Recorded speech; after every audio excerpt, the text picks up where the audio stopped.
Thank you for coming by Tori Magoo 44. Today is January 29th, and if you haven't heard, one of my dear friends, one of many people's dear friends, Robert Minton, Bob Minton, passed away on the 20th of January from a heart attack. And I hope each of you lights a candle in honor of him, because, you know, light is a good thing. Bob was a person who spread a lot of light. He's done a lot of things. He came into this whole situation. He was never in Scientology. I met him, I heard about him when I was first in the Church of Scientology, and they were, of course, spreading all kinds of things about him. And, you know, I thought he was a really horrible person because of what they had said.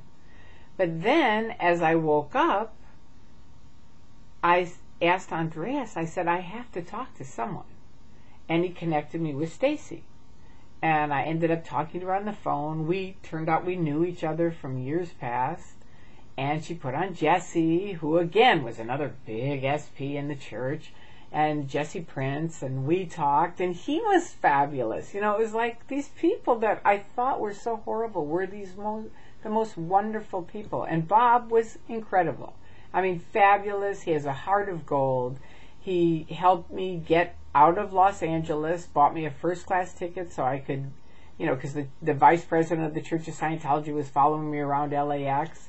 And Bob said, you know what, forget it. I'll get you a first-class ticket. You can go into a special lounge. She can't get in there, thus you can get rid of her. So I did. And then when I got all the way across the country at 1:45 in the morning, I walk off the plane. There's the Church of Scientology, OSA, some friends of mine, the police, and Bob, Stacy, and Jesse.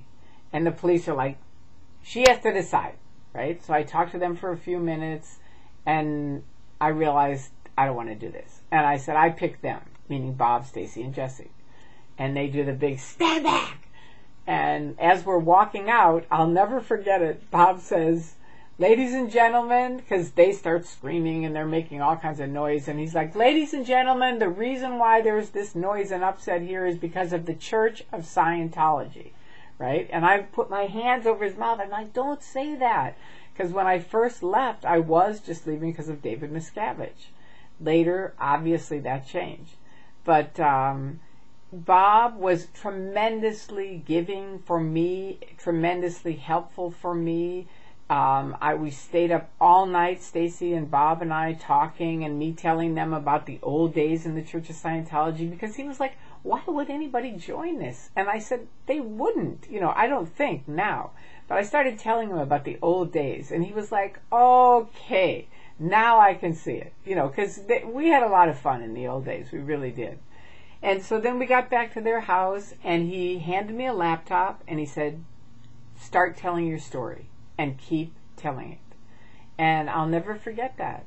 And every day we'd go out and pick it. I remember when he and Randy made that threep, you know, which you can see on there. He was a very smart man, but he also had a spirit of a young child, you know, where he was very fun and liked to do things. And I know there are people who have upsets with him because of certain things that went down, and you can Google that if you want and find out about it. But it's my belief, honestly, when someone passes away, we all have to let go of any of that and just celebrate whatever goodness and love in that person that there is. Which, for Bob, there was a lot. A lot of people loved him until that happened. And you know that only happened because of the Church of Scientology. It did. And if they hadn't done whatever they did, it wouldn't have happened. So you have to remember who's the source of that upset, okay? Because the source of that upset is the Church of Scientology. And there's no use in holding on to it. He is passed on, and I believe in celebrating someone's life. The more you celebrate their life, the more love there is, the better things are. And for this man, I loved him greatly. And for Stacy and his, you know, for his entire family and all of his loved ones, I'm so sorry that he's passed on, but I'm so happy you got to live with him and know him as long as you did. And for everyone out there, please light a candle for our friend so that he has a lighted way to move on. Okay? And I love you all. Thank you for coming by, and have a wonderful, safe weekend. Bye-bye.